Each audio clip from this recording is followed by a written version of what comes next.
Masarap inasal talaga. Oh, maya kakain na tayo.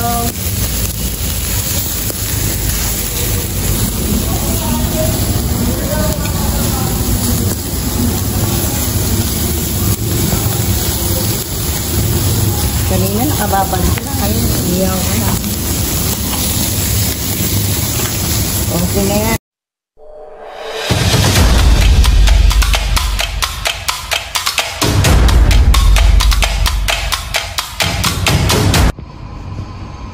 Okay, gagawa tayo ng inasal. Bacolod style, mga idol. Yan, luya yan, no? Ayan, maraming luya. Dinikdik yan. Yan, ito na namin to. Pinino. Tapos pinong bawang. Bawang.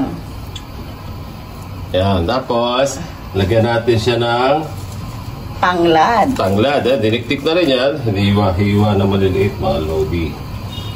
Yan. Tapos lagyan natin siya ng Sprite. Idol, oh. Pinoy Sprite yan, ha. Demo mo na rin to. Ito na yung gagawin natin pambabad. Pinoy talaga. Lagyan natin siya na kasi ang ano namin, almost 2 kilos yung bababad ko. Kaya lalagyan ko siya ng siguro mga 1 cup to. 3 cup. Marami nga yun. Gawin natin 3. Yun. Tapos 30 grams na oyster sauce. 2 bottle. Hindi, pwede isa. Sa inyo yan. Sa inyo kung gusto nyo ng isa o 2. Oo. Tapos yung toyo natin. Toyo, mga lodi. 1/2 cup lang to. Lagyan natin 1/2 cup. Yan, 1/2 cup. Mga lodi, 1/2. Siyempre, lagyan natin siya ng paminta. Ayan o. okay. Ayan o. Sa may ano na lang, kalating kutsarang paminta. paminta. Kalati lang, sa inyo na yan, lodi, kung gusto nyo ka. Uray, aking panukat eh. Okay. Tapos, lagay nyo na rin yung lemon. Pigayin nyo. Ganun nyo na, oh. Malinis naman yung kamay ko. Lugasan naman yan. Ngayon, sama nyo na rin to. Para masarap. Importante itong lemon para yung lansa ng manok, hindi siya mag-ano. Masads lang. Lagyan natin dito is sugar. Suka. Ayun, sugar ko, diba? Suka tayo. Okay. Lagyan natin ang suka. Mga 1/4 cup lang. Para wag lang siyang bumaho kung matagal. 1/4 lang to. Cup. Tapos, lagyan nyo ng sugar. Ito, optional lang ito sugar, ha. Kung kasi matamis naman na yung Sprite natin, pwedeng isang ganito na lang. 1 tablespoon lang. Lagyan natin. Okay. Tapos, masados ulit. Tapos dyan natin bababad yung ating inasal. Inasal naman, oh. Ito yung inasal, oh. Ginawa na ng giniyat-giyat mo na yan, di ba? Ini-slice natin ng konti. Dito, kabilaan niya, mga lodi. Pwede nyo itong babad ng hanggang maghapon lang. Kasi maghapon, kung ginawa nyo ng overnight, mas maganda. Pero kung kahit mga 3 oras, mas sigit pa. Kami, pamayang gabi pa naman kami. Meron pa kaming almost 5 hours bago, no? Iyaw. Overnight, masarap to. Ngayon, kung di magkasya lahat dyan yan, kuha na lang kayo ng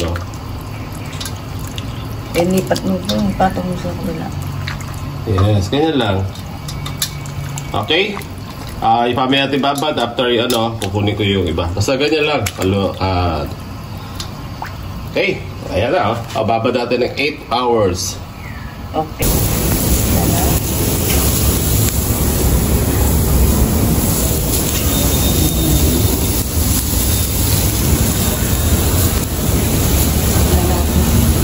Papayaran natin ng ginawa ko to eh. Ay! Ay, nasunog.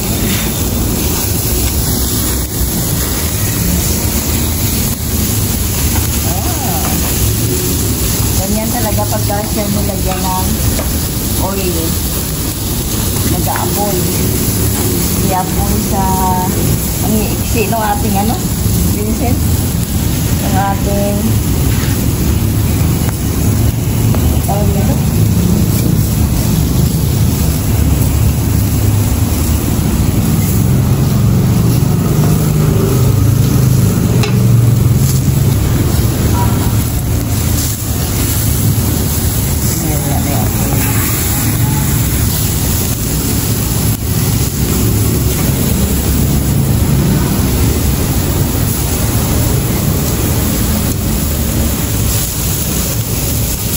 Maganda ba?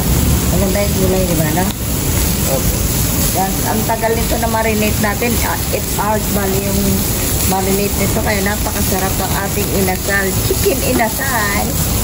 Chicken inasal talaga na. Sumisiliya. Dito po ba na dito? Sumisiliya ba yung chicken inasal natin? Ito mga tao. Tabing isang hita talaga ito. Mga tao. Pero mayroon akong yempo, sabayan natin ng yempo. Kahit chicken inasal na may yempo pa. Sinabayan ko na baboy.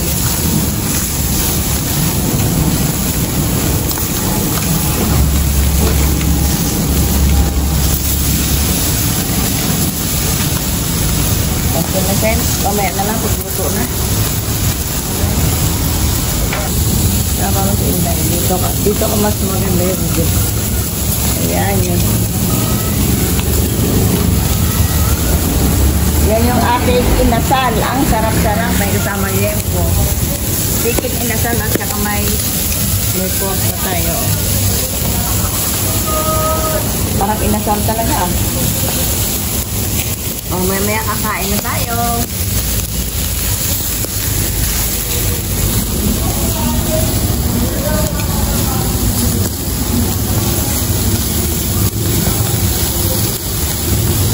Kanina nakababal ko na. Ngayon, iyaw ko na. Okay na yan. Upload ko. Ah! Ang init.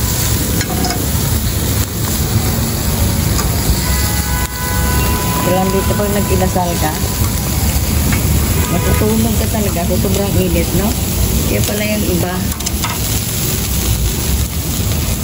Ayan, ang sarap ang ating inasal. Nangausok talaga. Pinahiram pa ng aswito yan, ha? Ayan, luto na. Luto na yung ating chicken inasal. Ayan, inasal talaga sa sunog. Ang sarap-sarap ng ating inasal. Inasal talaga. Like and subscribe. Thank you for watching.